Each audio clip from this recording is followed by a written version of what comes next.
Today, an absolute time capsule 338 XPT. It's a 2005. The gentleman brought it in for a new bar and chain and a little tune-up.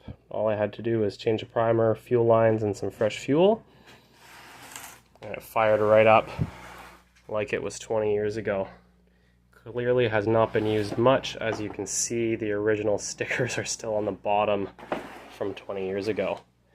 These are good little saws, but when they get high hours, they start to demand a lot of repairs, like crank seals, crank bearings, and intake manifolds.